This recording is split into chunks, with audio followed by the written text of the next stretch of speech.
അഭിനന്ദനായ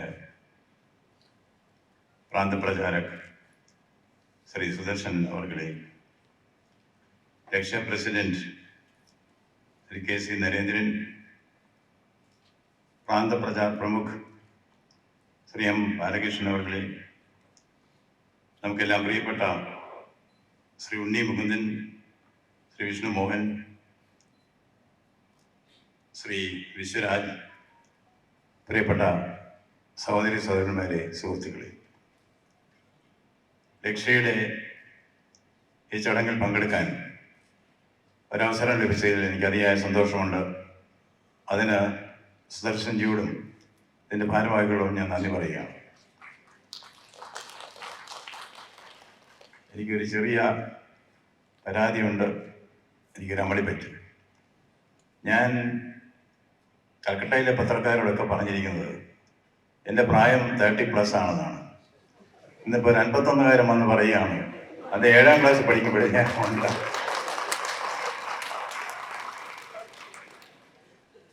എന്നെക്കുറിച്ച് എങ്കിലും അദ്ദേഹം എന്നെക്കുറിച്ച് നല്ല വാക്കുകൾ പറഞ്ഞതിന് നന്ദിയുണ്ട്. ഈ നല്ല വാക്കുകൾ കേൾക്കാൻ എൻ്റെ ഭാര്യ കൂടി ഇവിടെ ഉണ്ടായിരുന്നെങ്കിൽ എന്ന് ഞാൻ ആശിച്ചു പോവുകയാണ്. എന്ത് പറയണം എന്നെനിക്ക് വലിയ ഉറപ്പുണ്ടായിരുന്നില്ല. എന്നോട് സംഘാടകർ പറഞ്ഞു, ഇവിടെ സന്തോഷ് കലിയെക്കുറിച്ച് പറഞ്ഞാൽ കൊള്ളാം, നാരി ശക്തിയെക്കുറിച്ച് പറഞ്ഞാൽ കൊള്ളാം, അങ്ങനെ പല കാര്യങ്ങളും അവർ നിർദ്ദേശിച്ചു. ശ്രീ ഉണ്ണി മുകുന്ദനെ ഇവിടെ കണ്ടപ്പോഴാണ് എൻ്റെ മനസ്സിൽ ആദ്യം സിനിമയാണ് ഓടിയത്. ഈ കഴിഞ്ഞ ഏതാനും ദിവസങ്ങളായി ഇന്ത്യയുടെ പ്രധാനമന്ത്രി, അഭിനന്ദനായ പ്രധാനമന്ത്രി ശ്രീ നരേന്ദ്രമോദിജി ബംഗാളിൽ ഉണ്ടായിരുന്നു എന്ന് പത്രങ്ങളിൽ നിന്ന് നിങ്ങൾ മനസ്സിലാക്കി കാണും. അദ്ദേഹം പലതരം പുതിയ പ്രോജക്റ്റുകൾ അവിടെ ഉദ്ഘാടനം ചെയ്തു. ഒരു പ്രധാനമന്ത്രി ഒരു ഗവർണറോട് പറയുന്ന പല പല കാര്യങ്ങളൊക്കെ അദ്ദേഹം എന്നോട് പറഞ്ഞു. അതൊക്കെ രഹസ്യമാണ്, ഇവിടെ ഞാൻ പരസ്യപ്പെടുത്തുന്നില്ല. എങ്കിലും അതിനിടയ്ക്ക് അദ്ദേഹം ഒരു കാര്യം എന്നോട് പറഞ്ഞു. അതെന്താണെന്നറിയോ?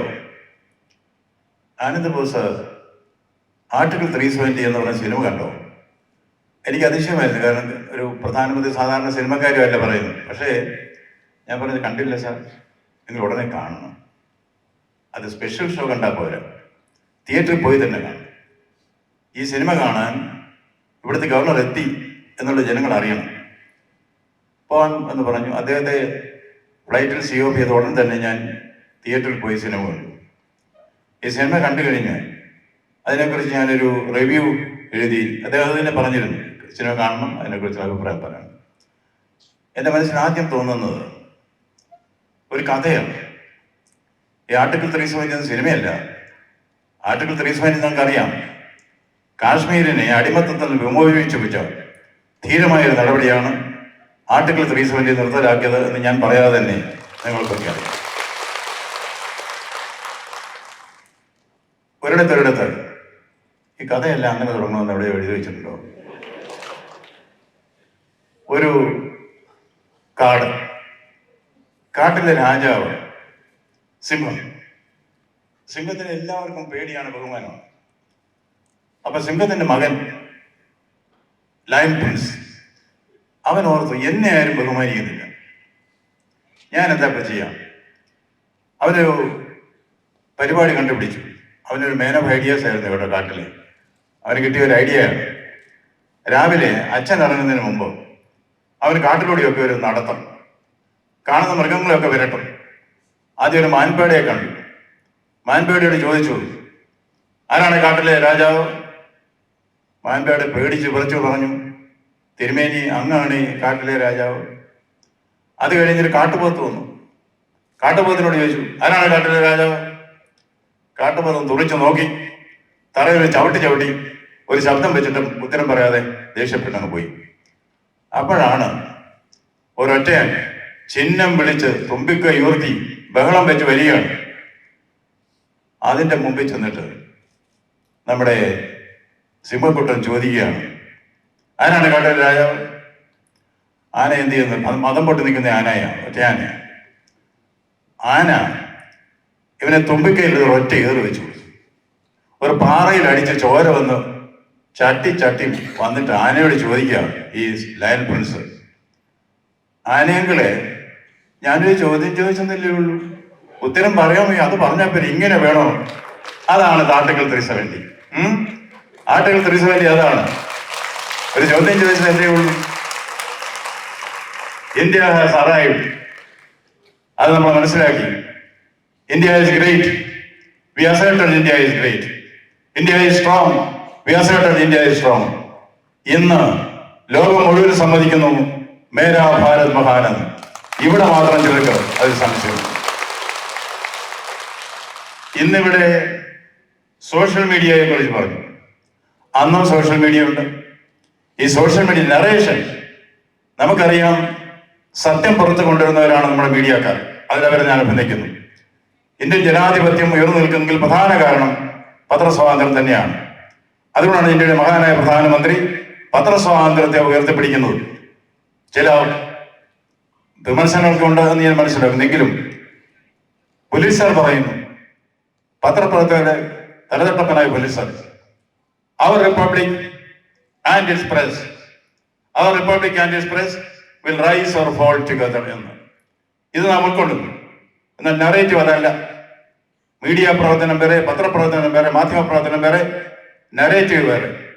അത് കൂടുതലും കാണുന്നത് സോഷ്യൽ മീഡിയയിലാണ്. ഈ നറേറ്റീവ് തുടങ്ങിയത് ഇന്നും ഇന്നലെയുമല്ല. ഈ നറേറ്റീവ് തുടങ്ങിയതും മഹാഭാരത യുദ്ധവേദിയിലാണ്. നമുക്കറിയാം, മഹാഭാരത യുദ്ധം, കൗരവ പാണ്ഡവ യുദ്ധം കൊടുമ്പിരിക്കൊള്ളുകയാണ്. അന്നേ ദിവസം ദ്രോണാചാര്യർ കൗരവപ്പടയിൽ നേതൃത്വം ഏറ്റെടുത്തു. തലങ്ങും വിലങ്ങും യുദ്ധക്കളത്തിൽ അസ്ത്രവിദ്യയുടെ അത്ഭുത സിദ്ധികൾ കാട്ടിക്കൊണ്ട് ആ വൃദ്ധ ബ്രാഹ്മണൻ തിളങ്ങി നിന്നപ്പോൾ പാണ്ഡവർ നടുങ്ങി. പാണ്ഡവരുടെ ഉന്മൂലനാശം എത്തുമെന്ന ഘട്ടമായി. ദ്രോണാചാര്യരെ യുദ്ധത്തിൽ തോൽപ്പിക്കാൻ ആർക്കുമാവില്ല. ആയോധന കലയിൽ ദ്രോണാചാര്യനെ വെല്ലാൻ ആരുമില്ല. അർജുനനെക്കൊണ്ടാവില്ല, കർണനെക്കൊണ്ടാവില്ല.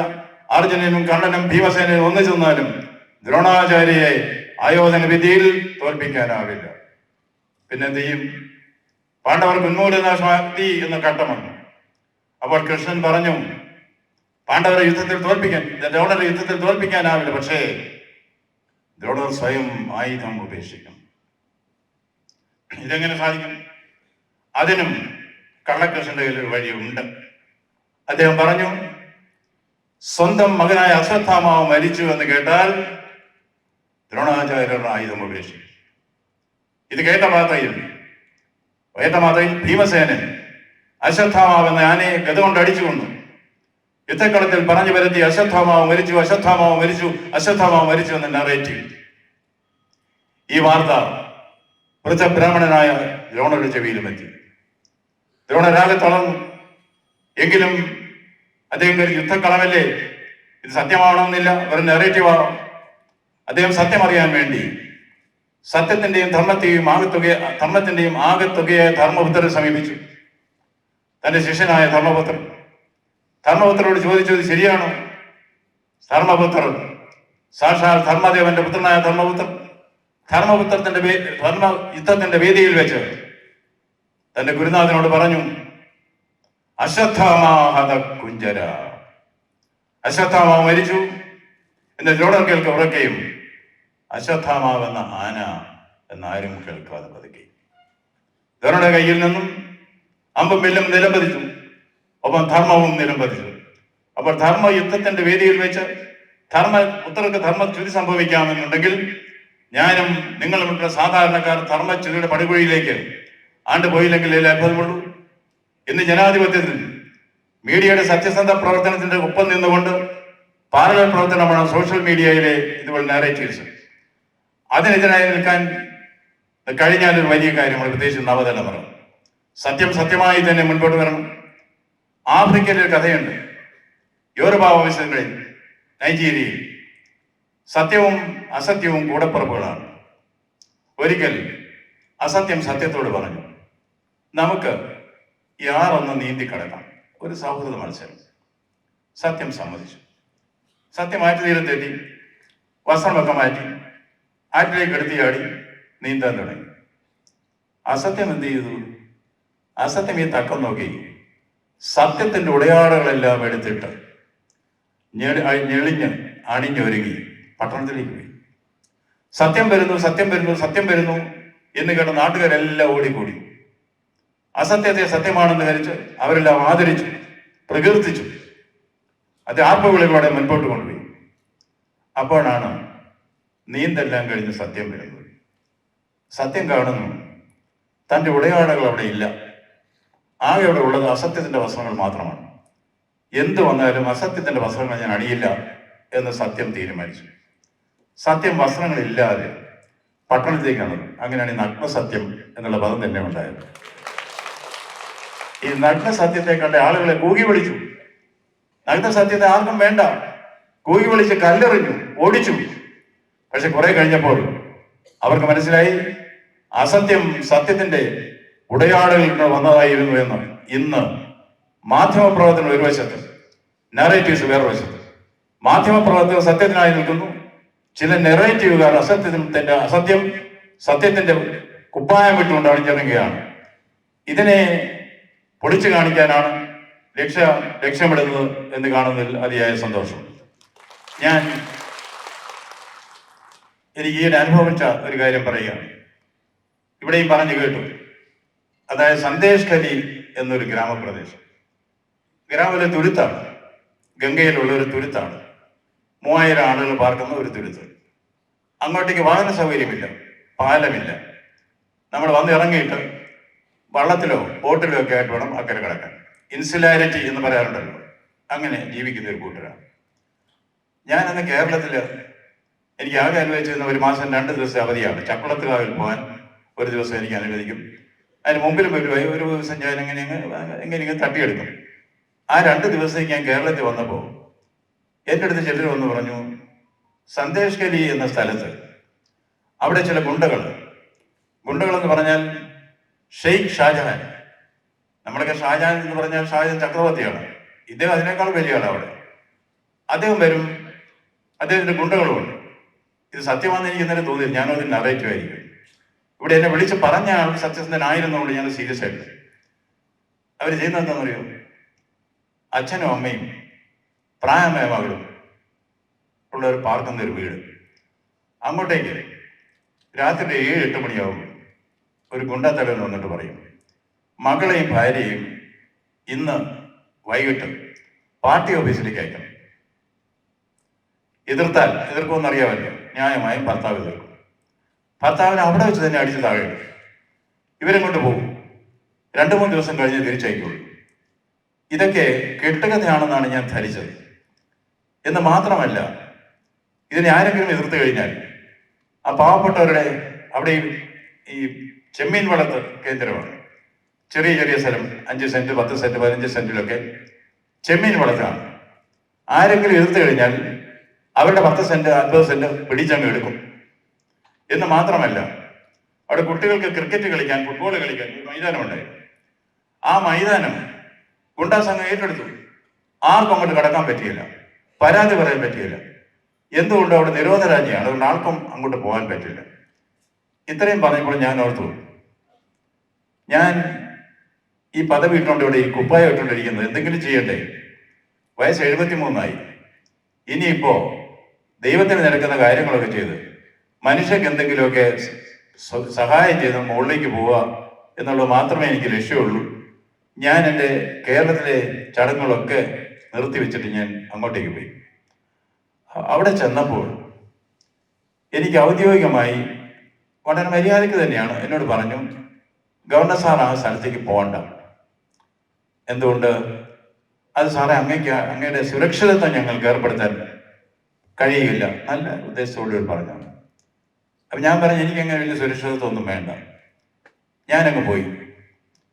എൻ്റെ പുറകെ പത്രക്കാരുണ്ടായിരുന്നു. എനിക്ക് പത്രക്കാരെ ഇഷ്ടമാണ്, കാരണം അവർ വിമർശിച്ചാലും നല്ല കാര്യം. പത്രക്കാരെപ്പോഴും നമ്മുടെ മുഖത്തിന് മുന്നിൽ കണ്ണാടി കാണിക്കുന്നവരാണ്. കണ്ണാടി കാണുമ്പോഴോ തങ്ങളുടെ മുഖം ഏറ്റവും നന്നെന്ന് നിരൂപിക്കും, എത്രയോ നിരൂപമില്ലെന്ന് പറഞ്ഞത് ശരിയാണ്. അപ്പം പൊതുപ്രവർത്തകരുടെ മുന്നിൽ കണ്ണാടി കാണിക്കുന്ന പത്രപ്രവർത്തകർ എനിക്ക് ഇഷ്ടമാണ്. അവരെൻ്റെ കൂടെ വന്നു.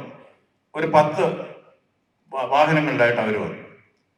ഞാൻ സന്തോഷ് ഖലി എത്താറായപ്പോൾ എൻ്റെ അടുത്തൊരു പോലീസ് ഓഫീസർ വന്ന് പറഞ്ഞു, ആരോ എന്നെ വിളിച്ചു, പത്രക്കാരോ വിളിച്ചു. എൻ്റെ ADCയോട് പറഞ്ഞു, സാർ ഞങ്ങളെ തടഞ്ഞിരിക്കുന്നു. അപ്പം ഞാൻ ആ പോലീസ് ഉദ്യോഗസ്ഥനെ വിളിച്ചു. ശരിയാണ്, പത്രക്കാരനെ നിങ്ങൾ തടഞ്ഞു. സാർ അത് ഇവിടെ നിരോധനാജ്ഞയാണ്. എന്തിൻ്റെ നിരോധനാജ്ഞ? പത്രക്കാരത്തോടെ നിരോധനാജ്ഞ ഉണ്ടോ? ഏത് നിരോധനാജ്ഞയുള്ള സ്ഥലത്തും റിപ്പോർട്ട് ചെയ്യേണ്ട ചുമതല അവർക്കില്ലേ? സാർ ഇത് ഓർഡർ ഇട്ട് കിട്ടിക്കുക. ആര് ഓർഡർ ഇട്ടു? പോലീസിൻ്റെ ഓർഡറാണ്. സാധാരണഗതിക്ക് മനുഷ്യരോട് ഞാൻ വളരെ മയത്തിലും മൃദുവായിട്ടൊക്കെ പറയുന്നത് എനിക്കിഷ്ടം, എൻ്റെ ശീലവാദമാണ്. ആ പോലീസ് ഉദ്യോഗസ്ഥനോട് ഞാൻ പറഞ്ഞു, I am the governor, I cancel the police order. ആര് എൻ്റെ മോട്ടോർ ഗണ്ണിൽ വേണം എന്ന് ഞാൻ തീരുമാനിക്കും. ഈ പത്രക്കാരെല്ലാം എൻ്റെ കൂടെ വന്നവരാണ്, എൻ്റെ മോട്ടോർ ഗണ്ണിൽ ഉണ്ടായിരിക്കും എന്ന് മാത്രമാണ് സൗമ്യമായി ഉദ്യോഗസ്ഥനോട് പറഞ്ഞു. അവരെ എൻ്റെ മോട്ടോർ ഗണ്ണിലാക്കുന്ന കാര്യം നിങ്ങൾ തന്നെ അങ്ങ് ചെയ്യുക. അങ്ങനെ അവരെ തടഞ്ഞു വെച്ച പോലീസ് ഉദ്യോഗസ്ഥൻ തന്നെ അവരെ എൻ്റെ മോട്ടോർ ഗണ്ണിലേക്ക് വിട്ടു.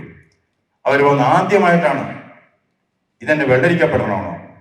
പത്രക്കാർ എവിടെയും ചെന്ന് ഇടിച്ചു കയറി സത്യം കണ്ടെത്താൻ തൻ്റെ ഇടമുള്ള പത്രക്കാർ, അവരെ പോലും തടഞ്ഞു വെച്ചിട്ട് കുറെ നാളുകളായി. അവരാദ്യമായിട്ട് വരികയാണ്. ഞങ്ങൾ കണ്ടത് എന്താണെന്ന് അറിയാമോ? ഞാൻ റോഡിൽ ഇറങ്ങി നിന്നപ്പോൾ നൂറുകണക്കിന് സ്ത്രീകൾ അവർ റോഡിൽ വന്നിരിക്കുകയാണ്. ഞാനവിടെ ചെന്നപ്പോൾ അവര് തറയിൽ സാഷ്ടാംഗം പ്രണമിക്കുന്നു, കരയുന്നു, കൂവി വിളിക്കുന്നു, നെഞ്ചത്തടിക്കുന്നു.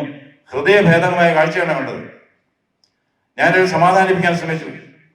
ഞാൻ നിങ്ങളുടെ കൂടെ ഉണ്ട്, നിശ്ചയമായും നിങ്ങൾക്ക് നീതി കിട്ടും, ഭയപ്പെടേണ്ട കാര്യമില്ല, ഗുണ്ടകളെ അറസ്റ്റ് ചെയ്യും എന്നൊക്കെ പറഞ്ഞപ്പോൾ അവർക്ക് ധൈര്യമായി. അവര് എൻ്റെ കണ്ണ് നിറച്ച ഒരു കാര്യമാണ്. നമുക്കിടയിൽ രാഖി എന്നൊരു ചടങ്ങ് അങ്ങനെ ഇല്ല. പക്ഷെ ഉത്തരേന്ത്യയിൽ ഇത് വളരെ പ്രധാനമാണ്. രാഖി കെട്ടുക എന്ന് പറഞ്ഞാൽ ഒരു സ്ത്രീ ഒരു പുരുഷന്റെ മേൽ രാഖി കെട്ടുക, ഞാൻ നിന്നെ എൻ്റെ സഹോദരനായി സ്വീകരിക്കുന്നു എന്നാണ്. അവർ വന്ന് രാഖി കെട്ടി. നൂറുകണക്കിന് സ്ത്രീകൾ വന്ന് രാഖി കെട്ടി. ഞാനും പറഞ്ഞു, ഇന്നു മുതൽ ഞാൻ നിങ്ങളുടെ ഗവർണറല്ല, ഇന്നു മുതൽ നിങ്ങളുടെ സഹോദരനാണ്. സഹോദരന് മാനം കാക്കുക സഹോദരന്റെ കടമയാണ്. പിറ്റേന്ന് ഞാൻ അവരോട് കഥ പറഞ്ഞു. ഈ കൽക്കട്ട എന്ന് പറഞ്ഞാൽ കാളിഘട്ട് എന്നുണ്ടാകുന്ന കൽക്കട്ട, അവിടുത്തെ എല്ലാവരും ആരാധിക്കുന്ന ദേവിയാണ് കാളി ദുർഗ. അവരോട് ഞാൻ കാളിയുടെ കഥ പറഞ്ഞു. കൈലാസത്തിൽ രക്താസുരൻ അതിക്രമിച്ചു കടന്നു. അദ്ദേഹം പരമശിവനെ വെല്ലുവിളിച്ചു. പാർവതി അധിക്ഷേപിച്ചു. പാർവതി ദേവിയുടെ സ്ത്രീത്വത്തെ പോലും അപമാനിക്കുന്ന രീതിയിൽ സംസാരിച്ചു. പാർവതി ദേവി ഓർത്തു, സർവശക്തനായ എൻ്റെ ഭർത്താവ് ശ്രീ പരമേശ്വരൻ, തൃശ്ശൂരം കയ്യിലുള്ള ആൾ മുക്കണ്ണൻ, എന്തേ ഒന്നും മിണ്ടാത്തത്, എന്തേ ഒന്നും ചെയ്യാത്തത്, ഒരു സ്ത്രീയായ ഞാൻ അപമാനിക്കപ്പെടുന്ന ഈ വേളയിൽ എൻ്റെ പതി എന്തേ ഒന്നും മിണ്ടാത്തത്. പെട്ടെന്ന് ദേവിയുടെ ഉള്ളിൽ നിന്ന് ഒരു ശക്തി ദേവിക്ക് അനുഭവപ്പെട്ടു. കാളിയുടെ ശക്തി ഉള്ളിൽ നിന്ന്, ദേവിയുടെ ഉള്ളിൽ നിന്ന്, സൗമ്യയായ ദേവിയുടെ ഉള്ളിൽ നിന്നും കാളിയുടെ ശക്തി വേർഗമിക്കുന്നു. പിന്നെ തിരിഞ്ഞു നോക്കിയില്ല. രക്താസുരനെ താടനം ചെയ്തു. ഓരോ തുള്ളി രക്തവും താഴെ വീഴുമ്പോൾ അതിൽ നിന്ന് മറ്റു രക്താസുരന്മാരുണ്ടാവുകയാണ്. അതാണ് രക്താസുരന്റെ വരദാനം. അങ്ങനെ വന്നപ്പോൾ ദേവി രക്തം കുടിക്കാൻ തുടങ്ങി. അതാണ് രക്തകാളിയുടെ ഭാവം. രക്താസുരന്റെ ഒരു തുള്ളി രക്തം തറയിൽ വീണ് കഴിഞ്ഞാൽ വീണ്ടും രക്താസുരന്മാർ വരുമെന്ന് മനസ്സിലാക്കിയപ്പോൾ ദേവി രക്തം കുടിക്കുകയാണ്, രക്തകാളി. പിന്നെ താടനം നിന്നില്ല. 7 ലോകങ്ങളും നശിച്ചു പോകുമെന്ന ഘട്ടത്തിലേക്ക് എത്തി. നാരി ശക്തി പിടിച്ചു നിർത്താൻ കഴിയുന്നില്ല. ആന്തരിക ശക്തി കണ്ടെത്തിയ ദേവി ആന്തരിക ശക്തി പ്രയോഗിക്കാൻ തുടങ്ങി. ആർക്കും രക്ഷയിൽ തടുക്കാനാവില്ല. അപ്രതിഹതമായ താടനമായിരുന്നു നാരി ശക്തിയിൽ നിന്ന്. ഒടുവിൽ മഹാദേവൻ തന്നെ ദേവിയുടെ മുന്നിൽ സാഷ്ടാംഗം പ്രണമിച്ചു കൊടുത്തു. തന്റെ പതിയുടെ മേൽ കാൽ പതിപ്പിക്കുന്നത് ശരിയല്ല എന്ന് ഉള്ളിൽ മനസ്സിലാക്കിയ ദേവി പതുക്കെ സൗമ്യഭാവത്തിലേക്ക് വരികയാണ്. അവരോട് ഞാൻ പറഞ്ഞു, നിങ്ങളുടെ ഉള്ളിൽ കാളിയുടെ ശക്തിയുണ്ട്, ആ ശക്തി പുറത്തെടുക്കുക, തിരിച്ചറിയുക. ഹിന്ദിയിൽ അവരോട് പറഞ്ഞു. ചെറുപ്പകാലത്ത് ഞാൻ പഠിച്ചുകൊണ്ട് ദോഹയുണ്ട്, തേരാ സായി തുച്ഛ്മേ, തേരാ സായി തുച്ഛ്മേ ജോ ബഹുവൻ മേ ബാസ്, തേരാ സായി തുച്ഛ്മേ ജോ ബഹുവൻ മേ ബാസ്, കസ്തൂരി കാ മിറക് ജോ ഫിർ ഫിർ ഢൂഢേ ഖാസ് എന്ന് പറഞ്ഞാൽ കസ്തൂരിമാൻ അറിയില്ല ആ വാസന വരുന്നതിന്റെ ഉള്ളിൽ നിന്നാണ്. ചുറ്റുപാട് നോക്കിയാണ് ഈ വാസന എവിടെ നിന്ന് വരുന്നതെന്ന്. അവരോട് ഞാൻ പറഞ്ഞു, അല്പം മാറ്റി ഞാൻ പറയുകയാണ്, തേരാ ശക്തി തുച്ഛ്മേ, തേരാ ശക്തി തുച്ഛ്മേ जो भगवान में बास കസ്തൂരി का मेरे जो फिर ढूंढे खास. ഞാനൊരു മാധ്യമം മാത്രമാണ്. എങ്കിലും പിറ്റേന്ന് പത്രങ്ങളിൽ വായിച്ചു. പിന്നെ പത്രപ്രവർത്തകരുടെ വിട്ടുപോയിട്ടില്ല. അവരെ തടഞ്ഞു വെച്ചെടുത്തവര് ക്യാമ്പടിച്ച് ധൈര്യമായിട്ട് നിന്നു. അവരോരോ നീക്കവും ടെലിവിഷനിലും മാധ്യമങ്ങളിലുമായിട്ട് പ്രചരിപ്പിച്ചു. പിന്നീട് കണ്ടത് എന്താണെന്നറിയാമോ? ഒരു ദിവസം സ്ത്രീകൾ കയ്യിൽ കിട്ടിയ ആയുധവുമായി, അത് അടുക്കളയിലെ ആയുധമാവ് എല്ലാം എടുത്ത് ചൂലുൾപ്പെടെ കണിയാരക്കമ്പ് ഉൾപ്പെടെ എടുത്ത് വെളിയിലിറങ്ങി ആദ്യമായിട്ട് ഗുണ്ടകളെ തിരിച്ചടിക്കാൻ തുടങ്ങി. എന്ന് മാത്രമല്ല, അവിടെ ഉള്ള മൈതാനം, ഫുട്ബോൾ കളിക്കാനുള്ള മൈതാനം, ആ മൈതാനം ഗുണ്ടാപ്പട അടക്കി വെച്ചിരിക്കുകയായിരുന്നു. മൈതാനത്തിൽ തൊടാൻ ധൈര്യപ്പെട്ടിരുന്നവർ പെണ്ണുങ്ങൾ ഇറങ്ങി മൈതാനം പിടിച്ചെടുത്തു, ഫുട്ബോൾ കളിച്ചു. എളിയനായ ഞാൻ ഈ പേര് പറഞ്ഞപ്പോൾ ഞാൻ പറഞ്ഞു, ഒരു ഗവർണേഴ്സ് ലെവൽ ഒരു ഫുട്ബോൾ ടീം അങ്ങ് തുടങ്ങാൻ പറഞ്ഞു. ഗവർണറായ ഇന്ന് ബംഗാളിൽ പലയിടങ്ങളിലും സന്തോഷ് കലികളുണ്ട്. അതെല്ലാം ഇന്ന് വെളിയിൽ വന്നുകൊണ്ടിരിക്കുകയാണ്. ഈ വിവരം അറിഞ്ഞ പശ്ചാത്തലത്തിലാണ് ഇന്ത്യയുടെ അഭിനന്ദനായ പ്രധാനമന്ത്രി അവിടെ വന്നത്. അദ്ദേഹം പല വേദികളിൽ സന്തോഷ് കലിയിലെ പെൺകുട്ടികളുടെ ധീരതയെ പ്രശംസിച്ചു. നാരീ ശക്തിയാണ് ഭാരതത്തിന്റെ ശക്തി എന്ന് അടിവരയിട്ട് പറഞ്ഞു. ഇന്ന് അവിടെ ഒരു മാറ്റം വന്നിരിക്കുകയാണ്. ബംഗാളിൽ നരേന്ദ്രമോദി വന്നിറങ്ങിയ ബംഗാളിൽ there is a transformational Bengal. നമുക്കറിയാമോ, ഈ ട്രാൻസ്ഫോർമേഷൻ വെറും ചേഞ്ച് അല്ല, മാറ്റമല്ല, ഒരു വലിയ മാറ്റമാണ്, സമൂലമായ മാറ്റമാണ് ട്രാൻസ്ഫോർമേഷൻ. എന്താണ് അവിടെ സംഭവിച്ചത്?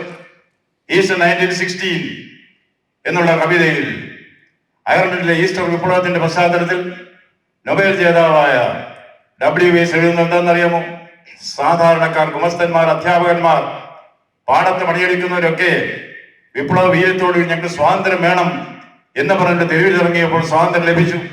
ആ മാറ്റത്തെക്കുറിച്ച് WS പറയുന്നത്, all change utterly, all change utterly, a terrible beauty is born.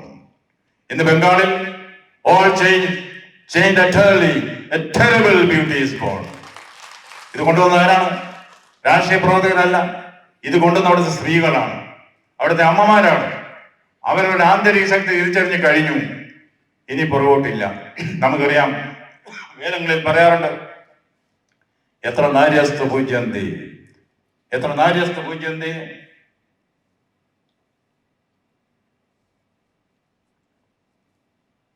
കേരളത്തിൽ വന്നാൽ വെള്ളം കുടിക്കുമെന്ന് ആരണ്ട് പറഞ്ഞാൽ ശരിയാണ്.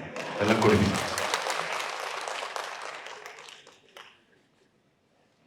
എത്ര നാര്യസ്തു പൂജ്യന്തി രമന്തി തത്ര ദേവത. Where women are honored, there the gods rejoice എന്ന് പറയാറുണ്ട്. ആ ഇന്ത്യയിലാണ് സന്ദേശികളുള്ളത് എന്ന് മനസ്സിലാക്കുക. അതിനൊരു മാറ്റം വന്നു. ഇനി മൈത്രേയും ഗാർഗിയും ഒക്കെ നേതൃത്വം കൊടുത്ത ഭാരതത്തിന്റെ ആധ്യാത്മിക ബൗദ്ധിക മണ്ഡലം സ്ത്രീകൾ പിടിച്ചെടുക്കാൻ പോവുകയാണ്. സന്തോഷിക്കാൻ ഞാനൊരു കാര്യം ഈ പ്രായത്തിൽ പറയുകയാണ്. എനിക്ക് ഏതാണ്ടൊക്കെ പരീക്ഷയൊക്കെ പാസ്സാകാൻ കഴിഞ്ഞ ദൈവത്തിന്റെ അനുഗ്രഹം കൊണ്ട് IAS ഒക്കെ പാസ്സാക്കി. ആൾക്കാരൊക്കെ പറഞ്ഞുകൊണ്ടിരിക്കുന്ന IAS പഠിക്കുന്നവരൊക്കെ നല്ല ബുദ്ധിയുള്ളവരാണ്. സത്യം പറഞ്ഞ എൻ്റെ മോള് അവിടെ എന്നോട് പലപ്പോഴും ചോദിച്ചിട്ടുണ്ട്, എൻ്റെ അച്ഛനൊന്നും അറിയാൻ വയ്യ, ഏത് പൊട്ടനാണോ അച്ഛൻ IAS തന്നത്? എനിക്കങ്ങനെ വരുമെന്ന് തോന്നുന്നില്ല. അതായത് ഇനിയൊരു മാറ്റം വരാൻ പോവുകയാണ്. നമ്മളൊക്കെ, ഞാനിപ്പോൾ പറയുകയാണ്, നമ്മുടെ അമ്മമാരിൽ നിന്ന് പഠിച്ചതിന് ശേഷം ഒന്നും പഠിക്കാറില്ല. അറിയാമോ? അമ്മ എന്ന് പറഞ്ഞാൽ ചില സിനിമാ പാട്ടിലൊക്കെ ഒരു അമ്മയല്ലാതെ ഒരു ദൈവമുണ്ടോ, അതിലും വലിയൊരു സത്യമാണ്. നമ്മൾ വായിച്ച് പഠിച്ചൊക്കെ ഡിഗ്രിയും IAS IPS MBBS ഒക്കെ കിട്ടും, അറിവ് കിട്ടും. പക്ഷെ അറിവ് തിരിച്ചറിവാക്കി മാറ്റുന്നത് അമ്മയാണ്. അറിവ് തിരിച്ചറിവാക്കി മാറ്റിത്തരുന്ന അമ്മ. ആ അമ്മയാണ് നമ്മുടെ സമൂഹത്തിന്റെ ഏറ്റവും കേന്ദ്രബിന്ദു എന്ന് നാം മനസ്സിലാക്കുക. ഇന്ന് അതുപോലെയുള്ള അമ്മമാരെ വൃദ്ധസദനത്തിൽ കൊണ്ട് തള്ളുന്ന ആ ഒരു സംസ്കാരമുണ്ടല്ലോ, വെസ്റ്റ് ഈസ് ദ ബെസ്റ്റ് എന്നുള്ള അന്ധമായ വിശ്വാസം, അത് മാറണം. ഇന്ത്യയിലേക്ക് വരണം. ആത്മനിർഭർ ഭാരത്, വികസിത് ഭാരത് എന്ന് പറഞ്ഞതിന്റെ അർത്ഥം വേറൊന്നുമില്ല. ഇത് ഇന്ത്യ ഒരിക്കലും ഒരു മതത്തിനും എതിരില്ല. നമുക്കൊക്കെ അറിയാം, ഹിന്ദുവും മുസൽമാനും ക്രിസ്ത്യനും യഹൂദനും ഒന്നുപോലെ പുലരുന്നത് എത്രയോ സദാതമായി എന്ന് പാടിയപ്പോൾ അത് കവിയുടെ ഒരു കാൽപ്പനിക ഭാവം മാത്രമല്ല, നമ്മുടെ സാംസ്കാരിക ജീവിതത്തിന്റെ ജ്വലിക്കുന്ന പ്രതീകമായിരുന്നു. ഇന്നും അതെ, ഇന്ത്യക്ക് വേണ്ടി ജീവിക്കുന്നു.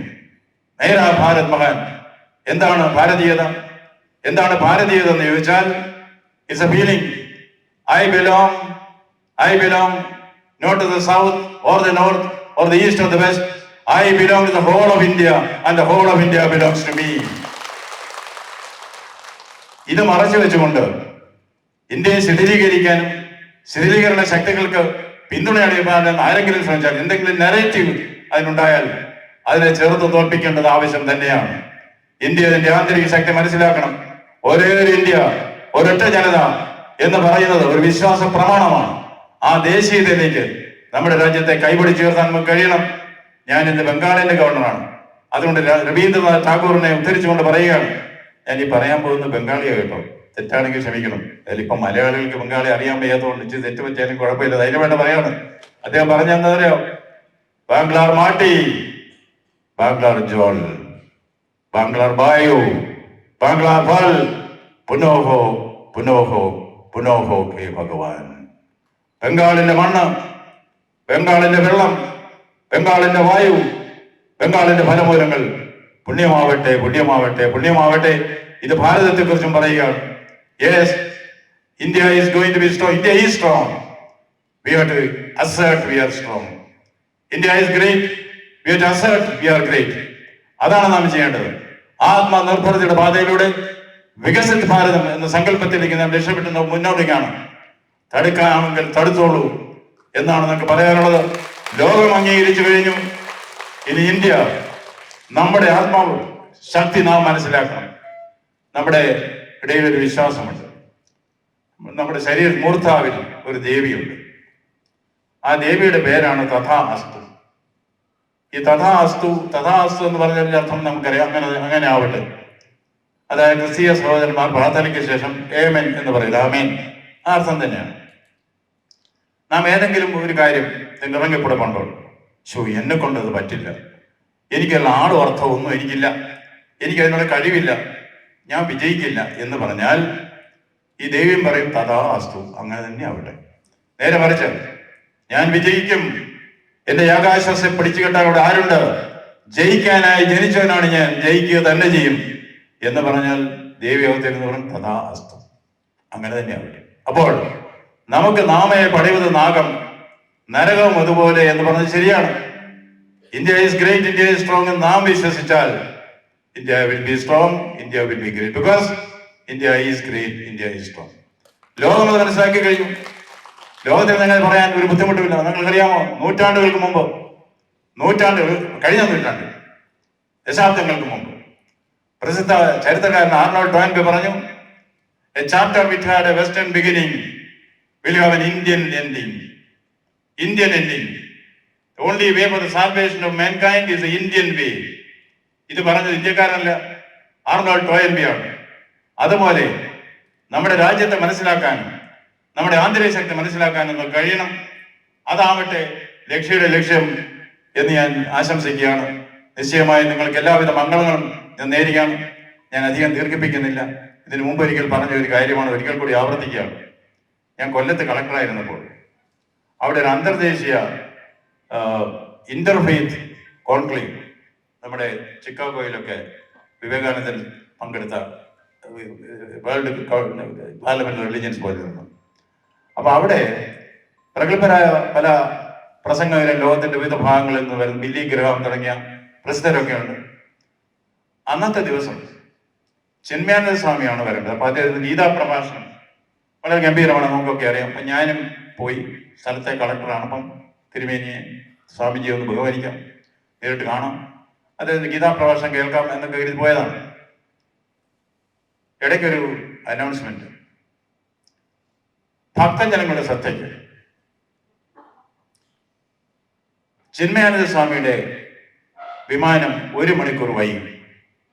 അടുത്ത അനൗൺസ്മെന്റ്. ഇതിനിടയിൽ നമ്മുടെ ജില്ലാ കളക്ടർ ആനന്ദ ബോസിനോട് സംസാരിക്കുന്നതാണ്.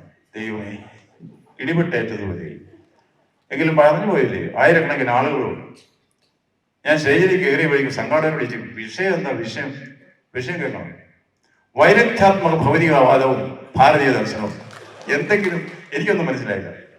നിങ്ങൾക്ക് എന്തെങ്കിലും മനസ്സിലായോ? ഞാൻ വിളിച്ചു പറഞ്ഞു പോയില്ലേ? ആയിരക്കണക്കിന് ആൾക്കാരുമുണ്ട്. അവരുടെ മുമ്പിൽ എളിപ്പനാവണ്ടല്ലോ എന്ന് ഞാൻ വൈരുദ്ധ്യാത്മക ഭൗതികവാദവും ഭാരതീയ ദർശനവും എന്ന് പറഞ്ഞാൽ ഈ പഴയ ഓട്ടോറിക്ഷ കയറ്റം കയറുന്ന പോലെ അങ്ങനത്തൊക്കെ പറഞ്ഞ് 15 മിനിറ്റ് ഞാൻ ഇങ്ങനെ പ്രസംഗിച്ചു. അപ്പൊ എനിക്കൊരു ചിറ്റ് കിട്ടി. ഞാൻ ഓർത്ത് രക്ഷപ്പെട്ടു. പ്രസംഗിക്കുന്നതിനിടയ്ക്ക് ചിറ്റ് കിട്ടിയ അതിന്റെ അർത്ഥം പ്രസംഗം ചുരുക്കണം എന്നാണല്ലോ, അല്ലേ? ചിറ്റിൽ എഴുതി വെച്ചതെന്നറിയോ? സ്വാമിയുടെ 1 മണിക്കൂർ കൂടി താമസിച്ചു കഴിഞ്ഞ പ്രസംഗം. ഇത് രംഗം 1. രംഗം 2, ഞാൻ ഈ നിർമ്മിതി കേന്ദ്രത്തിന് ഗ്ലോബൽ ബെസ്റ്റ് പ്രാക്ടീസ് അവാർഡ് കിട്ടി UN-ന്റെ. അപ്പൊ അത് മേടിക്കാൻ എന്നെ നിർമ്മിതി കേന്ദ്രത്തിന് കിട്ടിയതാണ്. ഞാൻ എൻ്റെ മുമ്പിൽ നിന്നുകൊണ്ട് ഞാൻ വാങ്ങിച്ചെന്നേ ഉള്ളൂ. എല്ലാ സാധാരണക്കാരും ചേർന്ന് നടത്തിയതാണ് നിർമ്മിതി കേന്ദ്രം.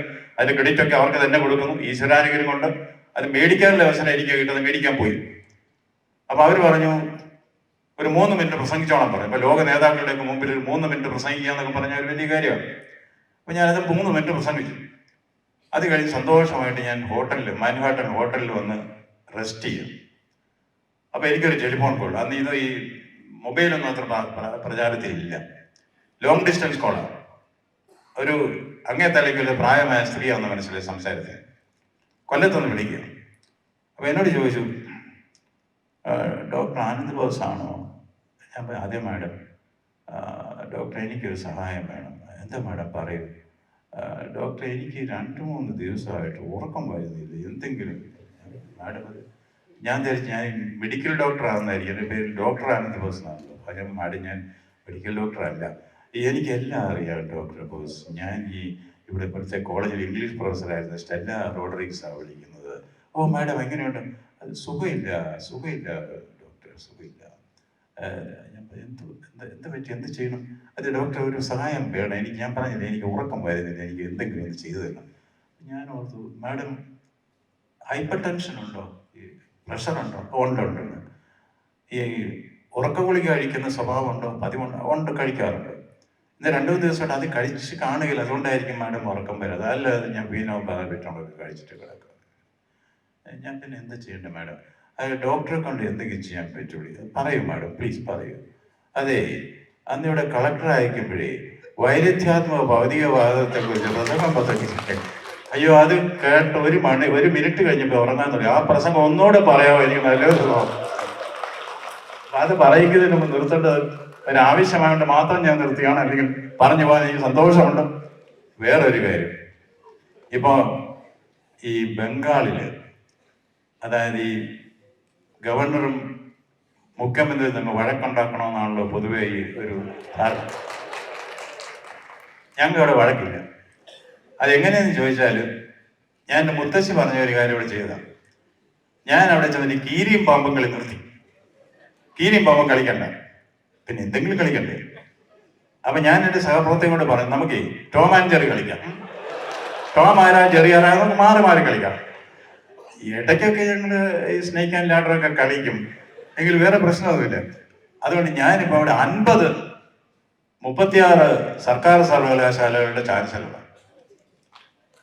പിന്നെ 18 പ്രൈവറ്റ് സർവകലാശാലയുടെ വിസിറ്റാണ്. ഞാൻ ഈ പ്രസംഗിക്കാൻ പോകുന്നതുകൊണ്ട് ആൾക്കാർ ഈ കോൺവൊക്കേഷൻ, അവിടെ 4-5 കൊല്ലമായിട്ട് കോൺവൊക്കേഷൻ ഒന്നും ഇല്ല. എല്ലാം കൊടുത്തോളാം, എല്ലാ പിള്ളേർക്ക് ഡിഗ്രി കിട്ടേണ്ട കാര്യമല്ലേ, കൊടുത്തോളാം പറഞ്ഞു. ഞാൻ ഇങ്ങനെ ഓടി നടന്ന കോൺവൊക്കേഷൻ.